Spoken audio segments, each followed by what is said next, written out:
S के इस online platform पर मैं प्रेमचंद मिश्रा आप सभी का स्वागत करता हूं। साथियों, आइए जीएस की इस कड़ी को आगे बढ़ाते हुए आज हम लोग इस कहा जाए क्लास में एक सबसे महत्वपूर्ण टॉपिक संविधान का कह दिया जाए नीति निर्देशक तत्व, जिसे हम डीपीएसपी के नाम से जानते हैं। साथियों, इस पर हम लोग बात करेंगे जो हमारी एक दिवसीय प्रतियोगी परीक्षाओं के लिए बहुत ही महत्वपूर्ण है। कोई भी एग्जाम हो साथियों, संविधान का मौलिक अधिकार, मौलिक कर्तव्य, नीति निर्देशक तत्व तो कहा जाए प्रमुख भाग, प्रमुख संविधान संशोधन और जितने भी आर्टिकल हैं, कुछ महत्वपूर्ण आर्टिकल ये प्रमुख भूमिका निभाते हैं। साथियों, तो आइए आज हम लोग चर्चा करेंगे नीति निर्देशक तत्वों पर साथियों, और देखेंगे कौन कौन सा वो क्वेश्चन है जो हमारे लिए महत्वपूर्ण है ना, जो डीपीएसपी में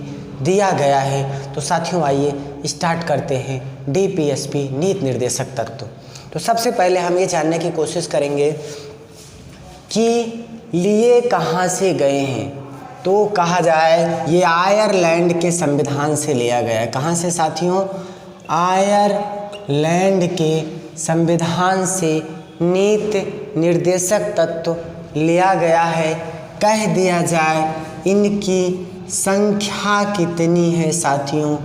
14 है। कौन सा भाग रिलेट करेगा? भाग कह दिया जाए 4 रिलेट करेगा। कौन सा अनुच्छेद रिलेट करेगा? 36 से 51 तक का अनुच्छेद रिलेट करेगा साथियों। किस के लिए हैं? तो राज्यों के लिए हैं। किसके लिए है साथियों? तो राज्यों के लिए हैं। कहा जाए अब हम इन्हीं पॉइंटों को डिफाइन करेंगे साथियों। ये तो हमारा कह दिया जाए यही इतना महत्वपूर्ण बिंदु है जिस पर हमें डीपीएसपी में चर्चा करनी है। लिया आयरलैंड से गया है, संख्या 14 है, किस भाग में है? 4 में है। किस आर्टिकल में है? 36 से 51 तक है। किस के लिए है साथियों? राज्यों के लिए है। इसके बाद हम लोग अब इस पर डिस्कशन करेंगे और इस 36 से लेके 51 के बीच में वो कौन कौन से महत्वपूर्ण अनुच्छेद हैं उस पर भी हम बात करेंगे, और कुछ नीति निर्देशक तत्वों की पृष्ठभूमि भाई क्या है, क्यों बनाया गया, क्या सिस्टम है इनका, किसकी विचारधारा थी कि नहीं ऐसा नहीं ऐसा होना चाहिए। अब हम इन सारे फैक्टरों पर साथियों बात करेंगे।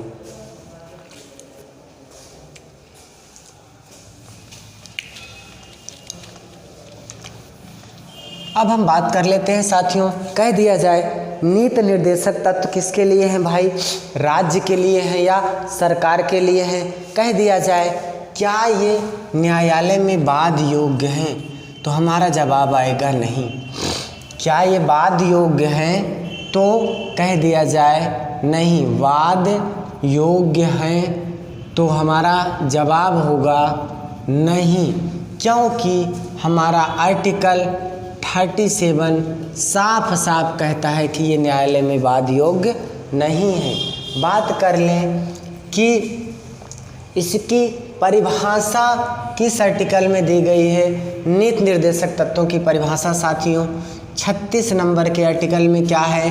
नीति निर्देशक तत्वों की परिभाषा है। 37 नंबर आर्टिकल में क्या है साथियों? तो वाद योग्य नहीं है। बात कर लें 39 नंबर आर्टिकल में क्या दिया गया है साथियों? तो समान कार्य के लिए समान वेतन। 39 में क्या है? समान कार्य के लिए समान वेतन।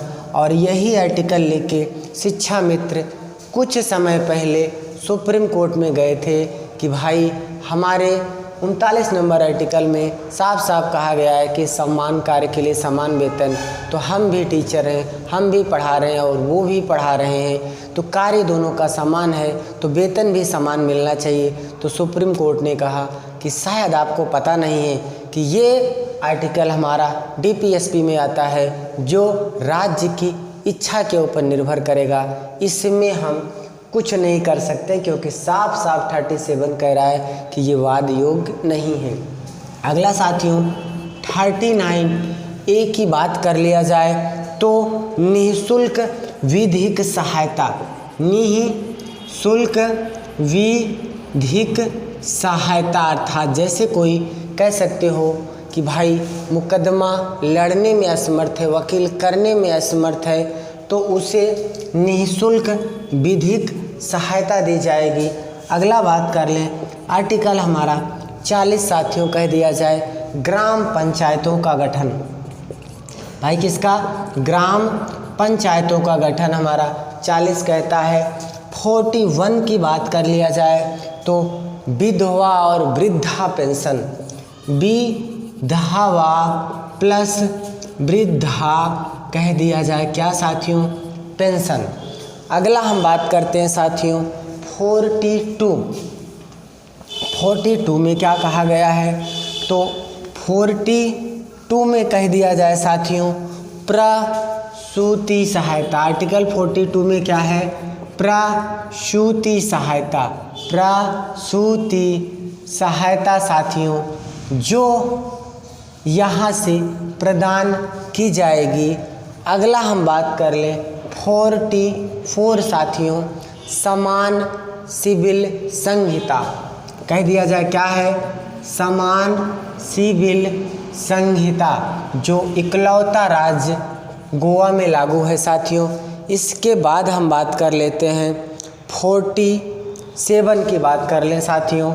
47 की हमें बात करनी है और 47 में बात करेंगे तो पोषाहार प्लस कह दिया जाए लोक स्वास्थ्य।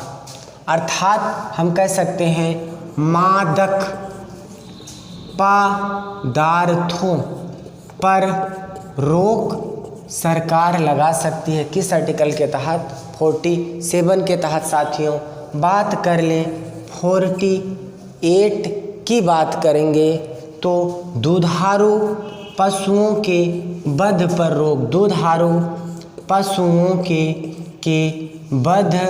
वध पर रोक। कह दिया जाए कि जो गो हत्या बंद की गई थी या दुधारू पशुओं के बलि को बंद किया गया था उसका प्रावधान किस आर्टिकल में है? 48 में है। 48 का राज्य पर्यावरण का संरक्षण करेगा। राज्य पर्यावरण का क्या करेगा साथियों? संरक्षण करेगा। ऐसा प्रावधान कहाँ है? 48 का में है। 49 की बात कर लें साथियों। 49 की बात कर लें राष्ट्रीय स्मारकों का संरक्षण। 49 में क्या है? राष्ट्रीय स्मारकों का क्या है? संरक्षण है साथियों। बात करें आर्टिकल 50 में क्या है? तो कार्यपालिका का न्यायपालिका से पृथक्करण। क्या है साथियों? पृथक्करण है। और लास्ट में 51 नंबर आर्टिकल कह दिया जाए। आर्टिकल हमारा 51 कह दिया जाए विदेश नीति या कह दिया जाए अंतर्राष्ट्रीय शांति और सुरक्षा। अंतर्राष्ट्रीय शांति और क्या है साथियों? सुरक्षा। ये हमारा कौन सा आर्टिकल कहता है? 51 कहता है। तो ये कुछ प्रमुख आर्टिकल है साथियों डीपीएसपी में जिसके बारे में हमें पढ़ना था। और इसके बाद हम जानेंगे कि नीति निर्देशक तत्व में कुछ और पॉइंट्स हैं साथियों।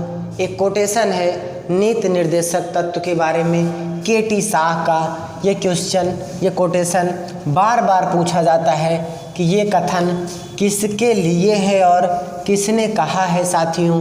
तो कहा जाए केटी शाह का कोटेशन है।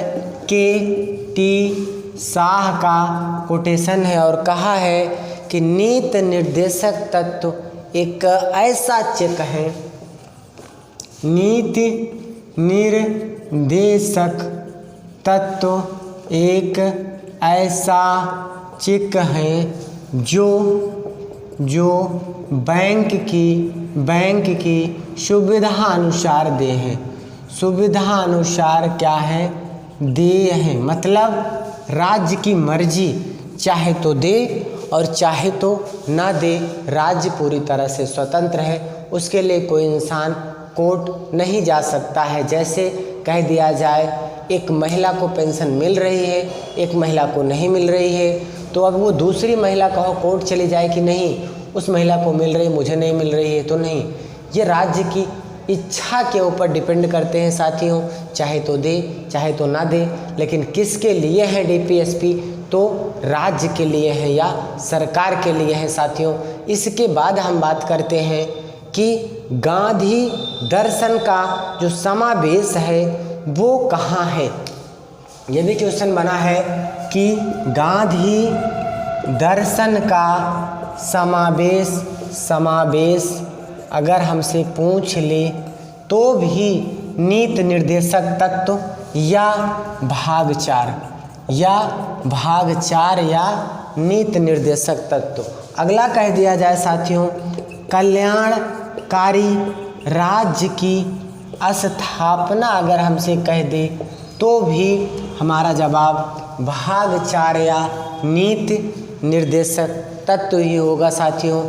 इस तरह से मैंने आपके सामने डीपीएसपी से रिलेटेड जो भी क्वेश्चन हमारे लिए बन सकता था साथियों, महत्वपूर्ण था, उस पर मैंने बात करने की कोशिश की।